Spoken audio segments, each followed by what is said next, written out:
Welcome back to CSR maths. അപ്പോൾ എല്ലാവരും നമ്മുടെ ചാപ്റ്റേഴ്സ് ഒക്കെ വൃത്തിക്ക് പഠിച്ചു കഴിഞ്ഞു എന്ന് തോന്നുന്നു. ഞാൻ ജസ്റ്റ് ഇതൊന്ന് വായിക്കട്ടെ. തൊട്ട് മുന്നേ നമ്മൾ ക്ലാസ് എടുത്തിരുന്നു. ഇനി നമ്മളെ പരിപാടി എന്താണെന്ന് വെച്ച് കഴിഞ്ഞാൽ ക്വസ്റ്റ്യൻ പേപ്പർ ഡിസ്കഷൻ ആണ്. എന്താണ് question paper discussion? That means previous year question paper maximum discuss ചെയ്യുക. അല്ലെങ്കിൽ ഏതൊക്കെ രീതിയിലാണ് പോസിബിൾ വേ ഓഫ് ക്വസ്റ്റ്യൻസ് ഒരു ടോപ്പിക്കിന്ന് എങ്ങനെയൊക്കെയാണ് ചോദിച്ചിട്ടുള്ളത്. ഡിസ്കഷൻ എന്ന് പറഞ്ഞു കഴിഞ്ഞാൽ ക്വസ്റ്റ്യൻ പേപ്പറിൽ ഏതൊക്കെ ഏരിയ എന്നാണ് ക്വസ്റ്റ്യൻ വന്നിട്ടുള്ളത് എന്നൊരു കാര്യം നോക്കും. ആൻസേഴ്സ് ഞാൻ ഇതിനകത്ത് തന്നെ ഇൻക്ലൂഡ് ചെയ്തിട്ടുണ്ട്. നിങ്ങൾക്ക് ഡൗട്ട് ഉണ്ടെങ്കിൽ ആൻസേഴ്സ് നോക്കാം.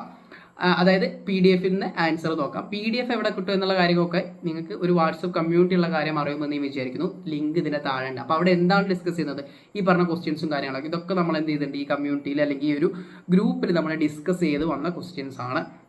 വിച്ച് മീൻസ് ഡെയിലി പ്രാക്ടീസിനായിട്ട് ക്വസ്റ്റ്യൻസ് ടെക്സ്റ്റ് ആയിട്ട് തന്നെ കൊടുക്കുന്നത്, PDF ആയിട്ടൊന്നല്ല. ക്വസ്റ്റ്യൻസ് കൊടുക്കുന്നു, അവർക്ക് പോൾ ചെയ്യാം, ആൻസേഴ്സും കാര്യങ്ങളും ഡൗട്ടും കാര്യങ്ങളൊക്കെ ചോദിക്കാനുള്ള ഒരു ഓപ്ഷൻ ഉണ്ട്. അതിനുശേഷം നമ്മൾ അതിൻ്റെ ആൻസേഴ്സ് വിത്ത് ഡെഫിനിഷൻ, അതുപോലെ തന്നെ എക്സ്ട്രാ പോയിന്റ്, പോസിബിൾ വേ എങ്ങനെയൊക്കെയാണ് അതിലേക്ക് ക്വസ്റ്റ്യൻസ് ചോദിക്കുന്നത്. പല മെത്തേഡിൽ പല രീതിയിൽ കൺഫ്യൂസിങ് ആയിട്ടൊക്കെ ക്വസ്റ്റ്യൻ വരാം. അപ്പോൾ അതൊക്കെ നമ്മൾ ഡിഫറെൻറ്റ് കൈൻഡ് ഓഫ് രീതിയിൽ ക്വസ്റ്റ്യൻ എങ്ങനെയൊക്കെ ആയിരിക്കും, ഒരു ആൻസറിലേക്ക് എങ്ങനെയാണ് ക്വസ്റ്റ്യൻ വരുന്നത് എന്നുള്ള കാര്യമൊക്കെ നമ്മൾ എന്ത് ചെയ്യുന്നുണ്ട് അവിടെ ഡിസ്കസ് ചെയ്യുന്നത്. അപ്പോൾ ഞാൻ പറഞ്ഞത് ഇത്രയേ ഉള്ളൂ. നിങ്ങൾ അതിൽ ജോയിൻ ചെയ്തില്ലെങ്കിൽ നിങ്ങൾക്ക് ജോയിൻ ചെയ്യാം കേട്ടോ. നമ്മൾ നേരെ ഈ ക്വസ്റ്റ്യൻ ഡിസ്കസ് ചെയ്യും. ഇതിൻ്റെ PDF നിങ്ങൾക്ക് എന്ത് ചെയ്യും, ആ ഗ്രൂപ്പിൽ അവൈലബിൾ ആവും. ജസ്റ്റ് ഒന്ന് ലിങ്ക് ചെക്ക് ചെയ്താൽ മതി. നിങ്ങൾക്ക് ജോയിൻ ചെയ്യണമെങ്കിൽ, ഞാൻ ആരെയും നിർബന്ധിക്കില്ല, നിങ്ങൾ ഈ ക്ലാസ് കാണണമെന്ന് ഞാൻ പറയില്ല. നിങ്ങൾക്ക് വേണമെങ്കിൽ നിങ്ങൾക്ക് ക്ലാസ് കണ്ട് ക്വസ്റ്റ്യൻസ് എങ്ങനെയാണ് വരുന്നതെങ്കിലും ക്വസ്റ്റ്യൻസ് എങ്ങനെയാണ് ചെയ്യേണ്ടതെന്നും അറിയണമെങ്കിൽ മാത്രം നിങ്ങൾ കണ്ടാൽ മതി. നിങ്ങൾക്ക് വേണ്ടി മാത്രം. Okay, which of the following is A user defined data type എന്നാണ് ഒന്നാമത്തെ ചോദ്യം. That is structure. കാരണം അതിനെക്കുറിച്ച് കൂടുതലൊന്നും പറയാനില്ല. നമ്മൾ first chapter structures and pointers ആണ്. അതിൽ നിന്നുള്ളൊരു ക്വസ്റ്റ്യൻ ആണ്. ഈ രീതിയിൽ അറയെ കുറിച്ചും ചോദിക്കാം. ഈ പറഞ്ഞ അത് ഡാറ്റ ടൈപ്സുമായി ബന്ധപ്പെട്ടാണ് ക്വസ്റ്റ്യൻസ് ഒക്കെ വരും. അടുത്തത് ഇത് ആട്രിബ്യൂട്ട് നോ ഷെയ്ഡ് എന്ന് പറഞ്ഞിട്ടുള്ള സാധനം ചെയ്തത്. The attribute no shade is related to which tag?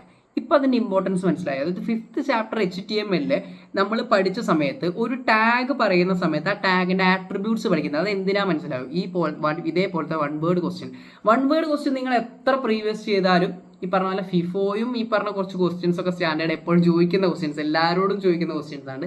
അതിനപ്പുറത്ത് നിങ്ങൾക്ക് ആ പറഞ്ഞതിൽ 5ൽ 5 സ്കോർ ചെയ്യാന്ന് പറഞ്ഞു കഴിഞ്ഞാൽ നന്നായി ഇത് റെഫർ ചെയ്തൊരാക്കിയേ പറ്റുള്ളൂ. കാരണം വൺ വേർഡ് ക്വസ്റ്റ്യൻസ് ഇഷ്ടം പോലെ ഉണ്ട്. CSL നിങ്ങൾക്ക് ഇഷ്ടം പോലെ വൺ വേർഡ് ക്വസ്റ്റ്യൻസ് ഓരോ ഇയറും നിങ്ങൾക്ക് മാറ്റി പുതിയ ക്വസ്റ്റ്യൻസ് അല്ലെങ്കിൽ ഒരേ ആൻസർ വരുന്ന പല ടൈപ്പ് ഓഫ് ക്വസ്റ്റ്യൻസ് നിങ്ങൾക്ക് എന്ത് ചെയ്യാൻ പറ്റും, ചോദിക്കാൻ പറ്റും. ഇവിടെ നോ ഷെയ്ഡ് ഏത് ടാഗുമായി ബന്ധപ്പെട്ടതാണെന്നാണ് ചോദിച്ചത്. അത് HR ടാഗുമായി ബന്ധപ്പെട്ടതാണ്. എന്താണ് HR ടാഗുമായി ബന്ധപ്പെട്ടതാണെന്നുള്ള കാര്യം മനസ്സിലാക്കുക. Dash variable can store address of A memory location. ഒരു മെമ്മറി ലൊക്കേഷന്റെ അഡ്രസ് സ്റ്റോർ ചെയ്യുന്ന വേരിയബിളിൽ എന്താ പറയുക? ഡാറ്റയ്ക്ക് പകരം അവിടെ എന്താ സ്റ്റോർ ചെയ്യുന്നത്? മെമ്മറി ലൊക്കേഷൻ ആണ് സ്റ്റോർ ചെയ്യുന്നത്. അത്തരത്തിലുള്ള വേരിയബിളിലെയാണ് നമ്മൾ പറയുന്നത് എന്ത്? പോയിന്റേഴ്സ് അല്ലേ? പോയിന്റേഴ്സ് എന്നാണ് പറയുക അല്ലേ? പോയിന്റേഴ്സ് എന്നാണ് പറയുക. ഓക്കെ, അടുത്ത ചോദ്യം, 4ാമത്തെ ചോദ്യം എന്ന് പറയുന്നത് ഫിഫോയുടെ ഫുൾ ഫോം ആണ്. എന്താണ് ഫിഫോയുടെ ഫുൾ ഫോം? ഫിഫോ എന്താണ്? ലിഫോയും നമ്മൾ പഠിച്ചിട്ടുണ്ട്, ഫിഫോയും പഠിച്ചിട്ടുണ്ട്. ഫിഫോ എന്ന് പറയുന്നത് ഫസ്റ്റ് ഇൻ ഫസ്റ്റ് ഔട്ട് അല്ലെ? First in first out. അങ്ങനെയാണെങ്കിൽ ഞാൻ ചോദിക്കട്ടെ, ലിഫോ എന്തായിരുന്നു? ലിഫോ എന്ന് പറയുന്നത് last in first out. Okay, അപ്പോൾ ലിഫോ ഫോളോ ചെയ്യുന്ന ആ പ്രിൻസിപ്പിൾ ഫോളോ ചെയ്യുന്ന നമ്മുടെ ഡാറ്റ സ്ട്രക്ചറിൽ നമ്മൾ പഠിച്ചിട്ടുള്ള ഒരാളുണ്ടല്ലോ, അതാരായിരുന്നു? സ്റ്റാക്ക് ആയിരുന്നു. എന്താണ് ലിഫോ? അതായത് ലാസ്റ്റ് ഇൻ ഫസ്റ്റ് ഔട്ട്. നമ്മൾ എന്താണ് അടുക്കി വെക്കുന്നു അല്ലേ? പാത്രമോ ബുക്കോ എന്തോ ആയിക്കോട്ടെ, അത് അടുക്കി വെച്ച് ലാസ്റ്റ് ആരെയാണോ വെച്ചത് അയാളെയാണ് നമ്മൾ ആദ്യം എടുക്കുന്നത്. Last in first out, which means that means the stack follows LIFO principle. അതുപോലെ തന്നെ ഫിഫോ ഫോളോ ചെയ്യുന്ന ആരാ? First in first out. First ആരാണോ എൻ്റർ ചെയ്തത് അയാളാണ് ഫസ്റ്റ് ഔട്ട് ആവുന്നത്. അതാരാണ്? അത് ക്യൂ ആണ് അല്ലെ? ക്യൂ ഫോളോ ചെയ്യുന്നത് ഫിഫോ പ്രിൻസിപ്പിൾ ആണ്. ഒരു ക്യൂവിലേക്ക് ആദ്യം ആരാണോ കിടന്നത് അയാളാണ് ക്യൂവിൽ നിന്ന് പുറത്തേക്ക് ഇറങ്ങുക. 2 എൻഡ് ഉണ്ട്. That means which is the rear end and front end. ഡിലീഷനും ഇൻസേർഷനും നടക്കാൻ വേണ്ടിയിട്ട്. ക്ലിയർ ആണല്ലോ? കോൺസെപ്റ്റ് ക്ലിയർ ആണല്ലോ? ഇനി അങ്ങോട്ടുള്ള ക്വസ്റ്റ്യൻസ് ഒക്കെ നമ്മൾ ഇത്രയും ഡീറ്റെയിൽ ആയിട്ട് പറയില്ല. ഓരോ ക്വസ്റ്റ്യൻസ് ഏരിയ ഇതേപോലെ കാര്യങ്ങളൊക്കെ പറഞ്ഞു തരും. ആൻസേഴ്സും കൃത്യമായിട്ട് നിങ്ങൾക്ക് പറഞ്ഞു തരും. കൂടുതൽ ഡിസ്കഷനും ഡൗട്ടും കാര്യങ്ങളൊക്കെ ഉണ്ടെങ്കിൽ നിങ്ങൾക്ക് എന്ത് ചെയ്യാം, അതിലേക്ക് ജോയിൻ ചെയ്തിട്ട് നിങ്ങൾക്ക് എന്ത് ചെയ്യാം, എന്നോട് ചോദിക്കാം. ഓക്കെ, ഒരിക്കലും ഒരു ഇതല്ല കേട്ടോ, നിങ്ങൾക്ക് പ്രൊമോഷൻ ചെയ്യുന്ന പോലെ അല്ലെങ്കിൽ അതിലേക്ക് ജോയിൻ ചെയ്യാൻ വേണ്ടിയിട്ട് നിങ്ങൾക്ക് വേണ്ടിയിട്ട് നിങ്ങൾ പഠിക്കണം എന്നുണ്ടെങ്കിൽ മാത്രം നമ്മൾ സെറ്റ് ഓഫ് CS സ്റ്റുഡൻസ് ഇതേപോലെ പഠിച്ചിറങ്ങിയ ഒരു 5-6 കൊല്ലം മുന്നേ പഠിച്ചിറങ്ങിയ ആളുകൾ തന്നെയാണ് അതിലുള്ള മെൻറ്റേഴ്സായിട്ട് നിങ്ങൾക്ക് ഉണ്ടാവുക. അവരുടെ അടുത്തൊക്കെ നിങ്ങൾക്ക് ഡിസ്കസ് ചെയ്യാം. രാത്രിയാണെങ്കിലും പകലാണെങ്കിലും ഏത് സമയത്താണെങ്കിലും നിങ്ങൾ എക്സാമിൻ്റെ തലേ ദിവസമാണെങ്കിലും നിങ്ങൾക്ക് ഡൗട്ട്സ് ഉണ്ടെങ്കിൽ നിങ്ങൾക്ക് ഡയറക്റ്റായിട്ട് കോൺടാക്ട് ചെയ്യാവുന്നതാണ്. ഒരു ഇതുമില്ല, ഫ്രീ ആയിട്ട് തന്നെയാണ്. അപ്പോൾ അത് നിങ്ങൾ വിചാരിച്ച് ബോധമുണ്ടാവേണ്ട. നിങ്ങൾക്ക് എന്തെങ്കിലും ഡൗട്ട് ഉണ്ടെങ്കിൽ നേരെ എന്ത് ചെയ്യാം പറഞ്ഞോണ്ടോ. നെയിം ദ ഇൻഹെറിറ്റൻസ് വിച്ച് എന്താണ് A class is derived from 2 or more base class. നമ്മൾ ഇതിൻ്റെ ഒരു അടിപൊളി എന്താണ് ഫിഗറൊക്കെ വരച്ച് ഓരോ ഇൻഹെറിറ്റൻസിനെയും കൃത്യമായിട്ട് നമ്മൾ പറയേണ്ടത്. 2 ബേസ് ക്ലാസ്സിൽ നിന്ന് ഒരു ക്ലാസ് ഡിറൈവ് ചെയ്തു. ഓക്കെ, സോറി, ഇവിടെ 2 ബേസ് ക്ലാസ്സിൽ നിന്ന് ഒരു ക്ലാസ് ഡിറൈവ് ചെയ്തു അല്ലേ? ഈ ഒരു എക്സാമ്പിൾ നിങ്ങൾക്ക് ഓർമ്മ ഉണ്ടാവും. ഇവിടെ ഞാൻ എന്താ കൊടുത്തു? ബാറ്റ്സ്മാൻ എന്ന് കൊടുത്തു അല്ലേ? ബാറ്റ്സ്മാൻ എന്ന് കൊടുത്തു. ഇവിടെ ഞാൻ എന്ത് ചെയ്തു? ബൗളർ എന്ന് കൊടുത്തു. ബൗളർ എന്ന് കൊടുത്തു. ഇത് രണ്ടും കൂടി ചെയ്യുന്ന ആളാരാ? ഓൾറൗണ്ടർ. റെഡി. അതേത് ഇൻഹെറിറ്റൻസാ? അത് മൾട്ടിപ്പിൾ ആണ്. മൾട്ടിപ്പിൾ ഇൻഹെറിറ്റൻസ് ആണ്. ഓക്കെ, ഇൻഹെറിറ്റൻസ് ചെയ്യുന്നത് സിംഗിൾ ഉണ്ട്, മൾട്ടിപ്പിൾ ഉണ്ട്, മൾട്ടി ലെവൽ ഉണ്ട്, ഹൈറാർക്കിക്കൽ ഉണ്ട്, ഹൈബ്രിഡ് ഉണ്ട്. റെഡി. ഓരോന്നിൻ്റെ എക്സാമ്പിൾ കൃത്യമായി നമ്മളെന്ത് പറഞ്ഞിട്ടുണ്ട്, പഠിച്ചിട്ടുണ്ട്. ഓക്കെ അല്ലേടാ? നിങ്ങളൊന്ന് കമൻറ്റ് ചെയ്യണം കേട്ടോ, നിങ്ങളിത് കാണുന്നുണ്ടെങ്കിൽ അല്ലെങ്കിൽ കണ്ടിട്ട് ക്ലാസ്സുകൾ എങ്ങനെയുണ്ട് എന്നുള്ള കാര്യമൊക്കെ ഒന്ന് കമൻറ്റ് ചെയ്യണേ. റെഡി. അടുത്ത സെറ്റ് ഓഫ് ക്വസ്റ്റ്യനിലേക്ക് പോവാം. പാർട്ട് 2, സോറി, ഇത് നിങ്ങളുടെ ആൻസർ ആട്ടോ. പാർട്ട് 1 ആൻസേഴ്സ് ആണ് വരുന്നത്. നിങ്ങൾക്ക് റെഫർ ചെയ്യാം. സ്ക്രീൻഷോട്ട് എടുക്കണമെങ്കിൽ സ്ക്രീൻഷോട്ട് എടുക്കാം. അതിനിടയ്ക്ക് ഒരു ക്വസ്റ്റ്യൻ, ഓക്കെ, ഇതാ ഇവിടെ ഒരു ക്വസ്റ്റ്യൻ ഉണ്ടായിരുന്നു, 5ാം question. Dash is considered as the blue print of object. എന്താണ് ഒബ്ജക്റ്റ് എന്ന് പറയുന്നത്? ആരുടെ blue print? That is it's the blue print of class. ക്ലാസിന്റെ ബ്ലൂ പ്രിന്റ് ആണ് എന്ന് പറയുന്നത് ഒബ്ജക്റ്റ്. അങ്ങനെയാണെങ്കിൽ ഒബ്ജക്റ്റ് എന്ന് പറയുന്നത് എന്താണ്? ഇൻഹെറിറ്റൻസ് ഓഫ് ക്ലാസ് ആണ്. സോറി, ക്ലാസിന്റെ ബ്ലൂ പ്രിന്റ് ആണ് എന്താണ് ഈ പറഞ്ഞ ഒബ്ജക്റ്റ് എന്ന് പറയുന്നത്. ഒബ്ജക്റ്റ് എന്ന് പറയുന്നത് ക്ലാസിന്റെ, class is considered as the blue print of object. ഒബ്ജക്റ്റിന്റെ ബ്ലൂ പ്രിന്റ് ആണ് എന്ന് പറയുന്നത് ക്ലാസ്. അങ്ങോട്ടും ഇങ്ങോട്ടും മാറിപ്പോയിട്ടുണ്ടെങ്കിൽ ഒന്ന് ക്ഷമിക്കുക. ഓക്കെ, നമ്മൾ കൃത്യമായി വിത്ത് എക്സാമ്പിൾ നമ്മൾ എന്തിനെ ഡിസ്കസ് ചെയ്തിട്ടുണ്ട്. ഇതാണ് നിങ്ങളുടെ ആൻസേഴ്സ്. നിങ്ങൾക്ക് സ്ക്രീൻഷോട്ട് എടുക്കാം. അടുത്ത പാർട്ടിലേക്ക് പോവുകയാണ്. നിങ്ങളിവിടെ 2 മാർക്കിൻ്റെ ക്വസ്റ്റ്യൻ ആണ് നിങ്ങൾക്ക് ഇവിടെ അറ്റൻഡ് ചെയ്യാനുള്ളത്. അതിൽ സോറി, ഇത് മുന്നേ ചെയ്തു വെച്ചാൽ അതിൽ നിങ്ങൾക്ക് എന്താണ് ഈ കണക്കിന് ചോദ്യങ്ങളും കാര്യങ്ങളൊക്കെ നിങ്ങൾക്ക് എന്ത് ചെയ്യാൻ പറ്റും, കാണാൻ പറ്റും. ഏതൊക്കെ ഏരിയ എന്നാണ് ക്വസ്റ്റ്യൻ വന്നിട്ടുള്ളത് നമുക്ക് നോക്കാം. പിന്നെ ഈ ഒരു ക്വസ്റ്റ്യൻ പേപ്പറിന് മാത്രം ഡിപ്പെൻഡ് ചെയ്ത് നിൽക്കരുത്. ഒരുപാട് ക്വസ്റ്റ്യൻ പേപ്പർ, ഒരു last 5 or 6 years question paper നിങ്ങൾ ഡിസ്കസ് ചെയ്യണം. അതിൽ പല ഇതുണ്ടാവും. പല സ്കൂളുകളിൽ കഴിഞ്ഞ മുന്നത്തേക്ക് വർഷം ചിലപ്പോൾ ഒരു പക്ഷേ ഒരു set of centralised question paper ആയിരുന്നു, എനിക്ക് ഓർമ്മയില്ല. ചിലപ്പോൾ മാറി 1-2 ക്വസ്റ്റ്യൻ പേപ്പറൊക്കെ ഒരു ഇയർ തന്നെ നിങ്ങൾക്ക് കിട്ടാൻ സാധ്യതയുണ്ട്. Okay, define a structure to store time containing hour, minute and second. ഒരു സ്ട്രക്ചർ ഉണ്ടാക്കാനാണ് പറഞ്ഞിട്ടുള്ളത്. സ്ട്രക്ചർ ഉണ്ടാക്കാനുള്ള ഡെഫിനിഷൻ ഇന്ന് ഞാൻ അപ്ലോഡ് ചെയ്ത റീലിൽ കൃത്യമായിട്ട് പറയുന്നത്. നിങ്ങൾക്ക് എങ്ങനെ ഒരു സ്ട്രക്ചർ ഉണ്ടാക്കുക, അല്ലെങ്കിൽ നിങ്ങൾ പഠിക്കേണ്ട ഒരു സാധനം സ്ട്രക്ട് എന്ന് പറഞ്ഞ കീവേഡിലെ ഞാനിവിടെ എഴുതിയിട്ട് സ്ട്രക്ട് എന്ന് പറഞ്ഞ കീവേഡിൽ നമ്മളൊരു ടൈം സ്റ്റോർ ചെയ്യാനാണ് പറയുന്നത്. അപ്പോൾ നമുക്ക് ജസ്റ്റ് ടൈം എന്ന് തന്നെ പേര് കൊടുക്കാം. അല്ലേ? സ്ട്രക്ചർ ടൈം എന്ന് തന്നെ പേര് കൊടുക്കാം. എന്നിട്ട് നമ്മൾ എന്ത് ചെയ്യണം? കേളി ബ്രേസസ് ഓപ്പൺ ചെയ്യണം. അതിനകത്ത് ഡാറ്റ ടൈപ്സ് വേരിയബിൾ. അപ്പോൾ ഇവിടെ അവർ എന്ന് പറഞ്ഞിട്ടാണ് കൊടുത്തത്. നമുക്ക് ജസ്റ്റ് ഇൻറ്റ് കൊടുത്താൽ മതി അല്ലേ? ഇൻറ്റ് ഞാൻ എന്ത് കൊടുത്തു? അവർ കൊടുത്തു, കുത്ത് കോമ ഇടണം. അതിനുശേഷം ഇൻറ്റ് ഞാൻ എന്ത് കൊടുത്തു? മിനിറ്റ് കൊടുത്തു, കുത്ത് കോമ ഇടണം. അതിനുശേഷം ഞാൻ ഇൻറ്റ് കൊടുത്തു. അടുത്ത എന്താ പറഞ്ഞത്? സെക്കൻഡ് ആണ്. സെക്കൻഡ് എന്ന് കൊടുത്തു, കുത്ത് കോമ ഇടണം. ലാസ്റ്റ് എന്ത് ചെയ്യുക? കേളി ബ്രേസസ് ഞാൻ ക്ലോസ് ചെയ്തു, കുത്ത് കോമ ഇടണം. റെഡി? നിങ്ങൾക്ക് ഇവിടെ കാണുന്നുണ്ടോ? കാണുന്നില്ലേ? ഇവിടെ കാണുന്നില്ലേ? ഓക്കെ, റെഡി അല്ലേടാ? ആ രീതിയിലാണ് നമുക്കൊരു സ്ട്രക്ചർ നിങ്ങളോട് ഡിഫൈൻ ചെയ്യാൻ പറഞ്ഞാൽ, 2 മാർക്കിന് ഡിഫൈൻ ചെയ്യാൻ പറഞ്ഞാൽ നിങ്ങൾ ഡിഫൈൻ ചെയ്യേണ്ടത്. വേണമെങ്കിൽ സ്ട്രക്ചറിൻ്റെ ഡെഫിനിഷൻ കൂടി എഴുതി കൊടുത്തു കഴിഞ്ഞാൽ വൃത്തിയായി. ഡിഫറെൻറ്റ് ടൈപ്സ് ഓഫ് ഡാറ്റ ടൈപ്സിനെ സ്റ്റോർ ചെയ്യാൻ വേണ്ടിയിട്ട് നമ്മൾ ഉപയോഗിക്കുന്നതാണ്. ജസ്റ്റ് ഒന്ന് പറഞ്ഞു കൊടുത്തു കഴിഞ്ഞാൽ നിങ്ങൾക്ക് വൃത്തിക്ക് ആൻസറായി. രണ്ടാമത്തെ ഒരു ക്വസ്റ്റ്യൻ വന്നത് നിങ്ങളുടെ അടുത്ത് ഇങ്ങനെ ചോദിക്കും, ഔട്ട്പുട്ട് എഴുതാൻ ചെക്ക് ചെയ്യുക അല്ലെങ്കിൽ എറർ കണ്ടുപിടിക്കാൻ വേണ്ടിയിട്ട് നിങ്ങളുടെ അടുത്ത് ചോദിക്കും. കൃത്യമായിട്ട് അതിൻ്റെ കാര്യങ്ങൾ, അതിൻ്റെ ആൻസർ ഞാൻ ഇവിടെ കൊടുത്തിട്ടുണ്ട്. ഫൈനലി ഞാൻ ആൻസർ കാണിച്ചു തരാം. ഇതാണ് നമ്മൾ എന്ത് ചെയ്യുന്നത്, ഇത് നമ്മുടെ സ്ട്രക്ചർ ഡിഫൈൻ ചെയ്തത് ഇതാണ്. അടുത്ത കാര്യങ്ങൾ ആൻസേഴ്സ് ഒക്കെ അവിടെ കേട്ടോ. അടുത്ത ക്വസ്റ്റ്യൻ എങ്ങനെയാണ് വന്നത് നോക്കാം. ഈ ഒരു ക്വസ്റ്റ്യൻ നോക്കുക. What are the advantages of using character pointer to manage string? Character pointers, അതായത് സ്ട്രിങ് ഒക്കെ വരുന്ന സമയത്ത് ക്യാരക്ടർ പോയിന്റേഴ്സ് ഉപയോഗിക്കുന്നത് കൊണ്ടുള്ള അഡ്വാൻറ്റേജസ് എന്തൊക്കെയാണ്? ലാസ്റ്റ് പാർട്ടിൽ സ്ട്രക്ചേഴ്സ് ആൻഡ് പോയിന്റേഴ്സിൽ എനിക്ക് തോന്നുന്നു string and pointer or array ആ ഒരു ഭാഗത്ത് നമ്മൾ ഡിസ്കസ് ചെയ്തൊരു പോയിന്റ്, അതിന് അഡ്വാൻറ്റേജസ് എന്തൊക്കെയായിരുന്നു ഞാനിവിടെ കൊടുത്തിട്ടുണ്ട്. എന്തൊക്കെയാണ് advantages? What are the advantages of using ആണ് ചോദിച്ചത്. ഒന്ന് എഫിഷ്യൻറ്റ് മെമ്മറി യൂസേജ് ആണ്, മെമ്മറി യൂസേജിന്റെ എഫിഷ്യൻസി. അടുത്തത് എബിലിറ്റി ടു ഡൈനാമിക്കലി മാനിപ്പുലേറ്റ് സ്ട്രിങ്ങിനെ നമുക്ക് എന്ത് ചെയ്യാൻ പറ്റും? ഡൈനാമിക്കലി മാനിപ്പുലേറ്റ് ചെയ്യാൻ പറ്റും, അതായത് സ്ട്രിങ്ങിനെ ചേഞ്ച് ചെയ്യാനൊക്കെ ഈസി ആയിട്ട് പറ്റും. 2 അഡ്വാൻറ്റേജ് ചെയ്താൽ മതി. 2 പോയിന്റിന് 2 മാർക്കിനാണ് നിങ്ങൾ ചോദിച്ചിട്ടുള്ളത്. 10ാമത്തെ ക്വസ്റ്റ്യൻ ആയിട്ട് നിങ്ങളടുത്ത് ചോദിച്ചത് what you mean by polymorphism explained ആയി. ജസ്റ്റ് ആ റീല് പോയി നോക്കിക്കഴിഞ്ഞാൽ നിങ്ങൾക്ക് വൃത്തിക്ക് കാര്യം മനസ്സിലാവും. പോളിമോർഫിസം എങ്ങനെയാണ് നമ്മൾ പറഞ്ഞു. നിങ്ങളൊരു സ്റ്റുഡൻ്റ് ആണ്, ഈ സെയിം എക്സാമ്പിൾ തന്നെ കേട്ടോ, ഞാൻ നേരത്തെ പറഞ്ഞ സെയിം എക്സാമ്പിൾ ആണ്. നിങ്ങളൊരു സ്റ്റുഡൻ്റ് ആണ്, അല്ലെങ്കിൽ നിങ്ങളൊരു വ്യക്തിയാണ്, നിങ്ങളൊരു പേഴ്സൺ ആണ്. മീൻസ് നിങ്ങളൊരു പേഴ്സൺ ആണ്. ഈ പേഴ്സൺ സ്കൂളിൽ, ഇപ്പം നിങ്ങൾ സ്കൂളാണെങ്കിൽ നിങ്ങൾ ആരാണ്? നിങ്ങൾ അവിടെ സ്റ്റുഡൻ്റ് ആണ്. നിങ്ങൾ സ്കൂളിലാവുമ്പോൾ നിങ്ങൾ അവിടെ ഒരു സ്റ്റുഡൻ്റ് ആണ്. സ്കൂൾ വിട്ട് നിങ്ങൾ നേരെ പോകുന്നു, ഒരു ബസ്സിൽ കയറി കഴിഞ്ഞപ്പോൾ നിങ്ങൾ ആരാണ്? നിങ്ങൾ അവിടുത്തെ പാസഞ്ചർ ആണ്. നിങ്ങൾ മാറിയോ?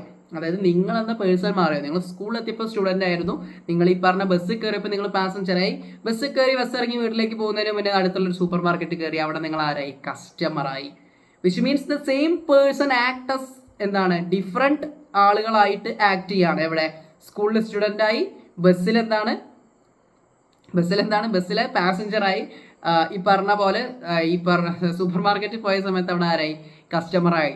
That means the ability to exist in many forms. Poly means many എന്നാണ്. പോളി മീൻസ് ഇതാണ്, അതായത് പോളിമോർഫിസം. മോർഫ് മീൻസ് മെനി എന്നാണ്. Poly means different kind of, അതായത് the ability to exist in different forms എന്നാണ് ഈ പോളിമോർഫിസത്തിൻ്റെ അർത്ഥം എന്ന് പറയുന്നത്. അപ്പോൾ what you mean by polymorphism ചോദിച്ചു കഴിഞ്ഞാൽ the ability to exist in many forms എന്ന് എഴുതിയാൽ മതി. ആൻസർ അങ്ങനെ തന്നെയല്ലേ. Polymorphism allows one interface to be used for different underlying forms such as function or object behave in multiple forms. ഈ പറഞ്ഞ എക്സാമ്പിളിനെ ടെക്നിക്കലായിട്ട് നിങ്ങൾക്ക് നിങ്ങളുടെ ഈ പറഞ്ഞ പോലെ കോഡിങ്ങിൽ, അല്ലെങ്കിൽ നിങ്ങൾ ഈ പറഞ്ഞ പോലെ ലാംഗ്വേജുകളിൽ C++ലൊക്കെ ഇങ്ങനെ ഉപയോഗിച്ചെന്നാണ് പറഞ്ഞത്. ഒരു പോളിമോർഫിസം ഒരു വൺ ഇന്റർഫേസിനെ ഡിഫറെൻറ്റ് അണ്ടർലൈയിങ് ഫോമുകളായിട്ട്, ഡിഫറെൻറ്റ് ഫോമുകളായിട്ട് മാറ്റി, അണ്ടർലൈയിങ് ഫോംസ് ആയിട്ട് മാറ്റിയിട്ട് നിങ്ങൾക്ക് എന്ത് ചെയ്യാൻ പറ്റും? ഉപയോഗിക്കാൻ പറ്റും. അതാണ് നമ്മൾ നേരത്തെ പറഞ്ഞ എക്സാമ്പിൾ തന്നെ. അതായത് polymorphism is the ability to exist in many forms എന്ന് പറയാം. ആ ഒരു എക്സാമ്പിൾ എഴുതി കൊടുക്കാം. Such as function, object behaviour in multiple forms എന്ന് പറഞ്ഞിട്ട് നിങ്ങൾക്ക് പറയാവുന്നതാണ്. നിങ്ങൾ ടെക്സ്റ്റിൽ എല്ലാ കാര്യം മാത്രം എഴുതി കൊടുത്താൽ മതി. ഓക്കെ, അടുത്ത ക്വസ്റ്റ്യൻ ഇത് ചെയ്തു. എന്താണ് അടുത്ത 11th ക്വസ്റ്റ്യൻ അല്ലേ? Differentiate between private and protected members of class. പ്രൈവറ്റും പ്രൊട്ടക്റ്റഡും അതുപോലെ തന്നെ പബ്ലിക്കും ഉണ്ട് എന്നുള്ള കാര്യം നമ്മൾ പഠിച്ചിട്ടുണ്ടായിരുന്നു. അതിനെ ഡിഫറൻഷിയേറ്റ് ചെയ്യാനാണ് നമ്മുടെ അടുത്ത് ചോദിച്ചിട്ടുള്ളത്. ഒരു റയർ ആയിട്ടുള്ള ക്വസ്റ്റ്യൻ, റയർ ആണെന്ന് ഞാൻ പറയില്ല, ഡിഫറൻഷിയേറ്റിൽ നിങ്ങൾ പഠിച്ചു വെക്കേണ്ട ഒരു കാര്യമാണ്. അതിലൊന്നെന്ന് പറയുന്നത് പ്രൈവറ്റ് മെമ്പർ എന്ന് പറയുന്നത് accessible only within the class ആണ്. ഇത് നമ്മുടെ ടേബിളിൽ കൃത്യമായിട്ട് പറയുന്നുണ്ട്. പ്രൈവറ്റ് ആ ക്ലാസ്സിനകത്തുള്ള ആളുകൾക്ക് ആക്സസ് ചെയ്യാൻ പറ്റുള്ളൂ. Protected means protected are accessible with the class and its derived class. Derived ക്ലാസ്സിന് എന്ത് ചെയ്യാൻ പറ്റും? ആക്സസ് ചെയ്യാൻ പറ്റും. 2 പോയിന്റ്, അത് ആ പോയിന്റ് ഒന്ന് ചെക്ക് ചെയ്യണേ. നമ്മൾ ആ ക്ലാസ്സിൽ പറഞ്ഞ പോയിന്റ് ഒന്ന് ചെക്ക് ചെയ്യണേ, ഡൗട്ട്സ് ഉണ്ടെങ്കിൽ. Okay, name 2 non linear data structure. 2 non linear data structure name ചെയ്യാനാണ്. ഇതെവിടെയുള്ള ചോദ്യമാണ്? ഇത് ടേബിളിൻ്റെ നമ്മുടെ സെക്കൻഡ് ചാപ്റ്ററിലേക്ക് നിങ്ങൾ കിടക്കുന്ന സമയത്ത് ഒരു ടേബിൾ, ഒരു ഗ്രാഫ് ഞാൻ കാണിച്ചു തന്നിട്ടുണ്ടായിരുന്നു. അതിൽ നമ്മൾ 2 പാർട്ടാക്കിയിട്ടുണ്ട്, ലീനിയർ ആൻഡ് നോൺ ലീനിയർ. അതിൽ ലീനിയർ ആണ് നമ്മൾ പഠിച്ചത്. നോൺ ലീനിയറിന് ആരാ എക്സാമ്പിൾ? ട്രീയും ഗ്രാഫും അല്ലേ? അതെ, ട്രീയും ഗ്രാഫുമാണ് അതിൻ്റെ എക്സാമ്പിൾ എന്ന് പറയുന്നത്. ജസ്റ്റ് വെറുതെ നോക്കിയതാണ്. നമ്മുടെ ആ ഒരു ക്വസ്റ്റ്യൻ പേപ്പർ തന്നെ കൃത്യമായിട്ടുണ്ട്. സൈഡിൽ ഏറ്റവും ലാസ്റ്റ് ട്രീ ആൻഡ് ഗ്രാഫ്. അത് നമ്മൾ അടുത്ത ഇതിൽ പഠിക്കുന്നതാണ് കേട്ടോ. അടുത്ത് നമ്മൾ അന്ന് പറഞ്ഞൊരു ചോദ്യമാണ് സർക്കുലർ ക്യൂ. എല്ലാ ക്വസ്റ്റ്യൻ പേപ്പറിലും അധികം ചോദിക്കുന്നുണ്ട്. Role of circular queue. Circular ക്യൂവിൻ്റെ റോൾ എന്താണ്? അതായത് എഫിഷ്യൻറ്റ് യൂസ് ഓഫ് മെമ്മറി ആണ്. ഒരു ഫ്രണ്ട് എൻഡ് ഉണ്ടാവും, അതുപോലെ തന്നെ റിയറും ഉണ്ടാവും, രണ്ടും അടുത്തടുത്ത് ഉണ്ടാവാം. എഫിഷ്യൻറ്റ് യൂസ് ഓഫ് മെമ്മറിയാണ്. മെമ്മറിനെ എഫിഷ്യൻ്റായി യൂസ് ചെയ്യാൻ പറ്റും, നിങ്ങൾക്ക് ആഡ് ചെയ്യാൻ പറ്റും. മറ്റൊരിടത്ത് മെമ്മറി സ്പേസ് ഉണ്ടെങ്കിലും അതിലേക്ക് പുതിയൊരു എലമെൻറ്റിനെ ആഡ് ചെയ്യുക എന്ന് പറഞ്ഞാൽ ഡിഫിക്കൾട്ടാണ്. ഓക്കെ, അത് ആൻസർ പിന്നെ നോക്കിയാൽ മതി, നമുക്ക് അറിയുന്നതാണ്. Explain the term of overflow and underflow. ഓവർഫ്ലോയും അണ്ടർഫ്ലോയും നമ്മൾ പറഞ്ഞിട്ടുണ്ട്. ഒരു വേരിയബിളിനെ നമ്മൾ വീണ്ടും ഇൻസേർട്ട് ചെയ്യാൻ ശ്രമിക്കുന്ന സമയത്ത് ഓൾറെഡി ആ ഒരു ബക്കറ്റ് അല്ലെങ്കിൽ ആ ഒരു മെമ്മറി സ്പേസ് ഫുൾ ആണെങ്കിൽ വീണ്ടും നമ്മൾ ആഡ് ചെയ്യാൻ ശ്രമിക്കുന്ന സമയത്ത് എന്താണ്, അല്ലെങ്കിൽ ഇൻസേർട്ട് ചെയ്യാൻ ശ്രമിക്കുന്ന സമയത്ത് അവിടെ ഇൻസേർട്ട് ചെയ്യാൻ പറ്റില്ല, അത് പുറത്തേക്ക് പോകും. That means it's overflow. And underflow എന്ന് പറയുന്നത് നമ്മൾ ഇതൊക്കെ ഡിലീറ്റ് ചെയ്ത് ഒക്കെ എടുത്ത് പുറത്തേക്ക് കളഞ്ഞ് വീണ്ടും 0 ലെവലിലെത്തി. അതായത് എന്താണ് നമ്മുടെ സബ്സ്ക്രിപ്റ്റുകൾ ഉണ്ടല്ലോ, ഇൻഡെക്സ് 0 എത്തിയിട്ട് വീണ്ടും നമ്മൾ ഡിലീറ്റ് ചെയ്യാൻ ശ്രമിച്ചു കഴിഞ്ഞാൽ അതാണ് അണ്ടർഫ്ലോ. അവിടെ ഡിലീറ്റ് ചെയ്യാൻ ഒരാളില്ല. ക്ലിയർ ആണോടാ? ഒന്ന് നോക്കിക്കേ. ഇവിടെ സർക്കുലർ ക്യൂ ആയിരുന്നത്. Underflow occurs when data is exceed the capacity of data structure. Data സ്ട്രക്ചറിന്റെ കപ്പാസിറ്റിന്റെ അപ്പുറത്ത് ഡാറ്റ എൻ്റർ ചെയ്യാനുണ്ടെങ്കിൽ നിങ്ങൾക്ക് മനസ്സിലായ പോലെ നേരത്തെ പറഞ്ഞ രീതിയിൽ എഴുതിയാലും ഒരു കുഴപ്പമില്ല. അണ്ടർഫ്ലോ എന്ന് പറഞ്ഞാൽ occur when try to remove an element from an empty data structure. നമ്മൾ റിമൂവ് ചെയ്ത് ലാസ്റ്റ് എംപ്റ്റി ആണ് വീണ്ടും റിമൂവ് ചെയ്യാൻ ശ്രമിക്കുന്ന സമയത്താണ് അണ്ടർഫ്ലോ ഉണ്ടാവുന്നത്. ക്ലിയർ അല്ലടാ? Write the name of the tag to insert scrolling text in web page. List any 2 attributes of tag. Text scroll ചെയ്യാൻ വേണ്ടിയിട്ട് ഉപയോഗിക്കുന്ന സ്ക്രോളിംഗ് ടാഗും അതിൻ്റെ 2 ആട്രിബ്യൂട്ടുമാണ് നിങ്ങളടുത്ത് ചോദിച്ചത്. അതേതാണ്? അത് നിങ്ങൾക്ക് കാണുന്നുണ്ടല്ലോ, മാർക്യൂ ആണ് കേട്ടോ. ഞാൻ അന്ന് ആ മാർക്യൂ എന്ന സമയത്ത് അവിടെ അണ്ടർലൈൻ ചെയ്ത് ഇമ്പോർട്ടൻ്റ് എന്ന് പറഞ്ഞിട്ടുള്ളൊരു സാധനം ഇട്ടുണ്ടായിരുന്നു നിങ്ങൾ ക്വസ്റ്റ്യൻ പേപ്പറിൻ്റെ സമയത്ത്. കാരണം പല ക്വസ്റ്റ്യനിലും ചോദിച്ചൊരു സാധനമാണ് മാർക്യൂ, QUEE, മാർക്യൂ എന്ന് പറയുന്നത്. റെഡി അല്ലേ? മാർക്യൂ, QUEE ഉണ്ട്. അതിൻ്റെ 2 ആട്രിബ്യൂട്ട്സ്, ഒന്ന് ഡിറക്ഷൻ എന്ന് പറഞ്ഞിട്ടുള്ള ഒരു ആട്രിബ്യൂട്ടും ഓക്കെ സ്ക്രീനിൽ വരുന്നുണ്ട്. അതുപോലെ തന്നെ സ്ക്രോൾ എമൗണ്ടുമാണ്. എന്താണ്? സ്ക്രോൾ എമൗണ്ടുമാണ്. അല്ലെങ്കിൽ നിങ്ങൾക്ക് അറിയുന്ന വേറെ ആട്രിബ്യൂട്ട് ഉണ്ടെങ്കിൽ അതിൻ്റെ പേര് എഴുതാം. 2 ആട്രിബ്യൂട്ട്സ് എന്ന് പറയുന്നത്. മാർക്യൂ എന്ന് പറയുന്ന സാധനം മൈൻഡിൽ മാർക്ക് ചെയ്ത് വയ്ക്കാം. Okay, briefly explain server side scripting language. Server side scripting language എഴുതാൻ പറഞ്ഞിട്ടുണ്ട് കേട്ടോ. പറഞ്ഞിട്ടുണ്ട്. ഇവിടെ സർക്കുലർ ക്യൂ കഴിഞ്ഞു. സെർവർ സൈഡിലും ബ്രീഫ്ലി എക്സ്പ്ലെയിൻ ചെയ്യണം. Server side scripting is exceed on a server before sending output to the client. നമ്മൾ സെർവർ സൈഡ് ഡിസ്കസ് ചെയ്തോടത്ത് പറഞ്ഞിട്ടുള്ള എക്സ്ട്രാ പോയിന്റ്സും കാര്യങ്ങളും കൂടി നിങ്ങൾ എന്ത് ചെയ്യുക, ഒന്ന് ഡിസ്കസ് ചെയ്ത് അല്ലെങ്കിൽ ജസ്റ്റ് ഒന്ന് പഠിച്ച് വെക്കുക കേട്ടോ. എക്സാമ്പിൾ കൊടുത്തിട്ടുണ്ട്. PHP, ASP എന്നുള്ള സാധനങ്ങളൊക്കെ എക്സാമ്പിളായിട്ട് കൊടുത്തിട്ടുണ്ട്. Okay, write the tag for displaying the text I love India in 5 point size and colour red. നിങ്ങൾക്ക് HTML കോഡ് എഴുതാനുള്ളതാണ്. HTML എഴുതാൻ വേണ്ടിയിട്ടാണ്, ആ കോഡ് എഴുതാനാണ് നിങ്ങളുടെ അടുത്ത് പറഞ്ഞിട്ടുള്ളത്. കൃത്യമായിട്ട് നോക്കുക.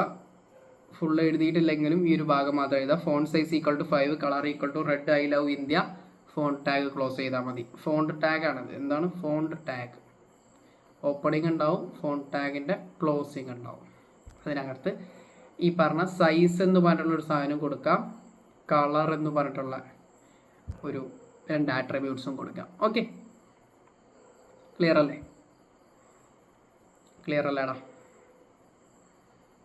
ക്ലിയർ അല്ലേ? ഓക്കെ, അടുത്ത ക്വസ്റ്റ്യനിലേക്ക് പോവാം. 17 വരെ ക്വസ്റ്റ്യനാണ് നമ്മൾ ചെയ്തത്. അടുത്തത് ഈ ഒരു സെറ്റാണ്. നമുക്ക് വീണ്ടും അടുത്ത 3 മാർക്കിൻ്റെ ക്വസ്റ്റ്യനിലേക്കാണ് പോകുന്നത്. എനിക്ക് തോന്നുന്നു ഇത് നമുക്ക് അടുത്ത പാർട്ടിലേക്ക് ചെയ്യാം. നിങ്ങൾ വേറൊന്നും വിചാരിക്കേണ്ട, 18 മിനിറ്റായി. കാരണം ലെങ്തി വീഡിയോസ് അധികം ആളുകൾ കാണുന്നില്ല, അതിൻ്റെ ഒരു കാരണം കൊണ്ടാണ്. അടുത്ത പാർട്ടിൽ ഞാൻ എന്ത് ചെയ്യും, ഇതിൻ്റെ ബാക്കി ഡിസ്കസ് ചെയ്യും. അപ്പോൾ ഉടനെ തന്നെ അത് നിങ്ങൾക്ക് എന്ത് ചെയ്യാം, അപ്ലോഡ് ചെയ്യും. അപ്പോൾ സബ്സ്ക്രൈബ് ചെയ്യാത്തവർ ജസ്റ്റ് ഒന്ന് സബ്സ്ക്രൈബ് ചെയ്ത് കൂടിക്കോ. നമുക്ക് എല്ലാ ക്വസ്റ്റ്യൻ പേപ്പറും എല്ലാ കാര്യങ്ങളും ഡിസ്കസ് ചെയ്ത് അങ്ങനെ മുന്നോട്ട് പോയി. ഏകദേശം ഒരു 20 മിനിറ്റിൻ്റെ അടുത്ത് എത്താനായി. അപ്പോൾ okay, all the best for your coming exams. അത് ഓൺ എക്സാം ആയിക്കോട്ടെ, എന്ത് എക്സാം ആയിക്കോട്ടെ, എല്ലായിടത്തും നിങ്ങൾക്ക് അത് ഉപകാരപ്പെടും. At the end of final എക്സാമിന് ഒരു ഇതേ സാധനം തന്നെ നിങ്ങൾക്ക് പഠിക്കാറുള്ളത്. അപ്പോൾ all the best and see you soon. By.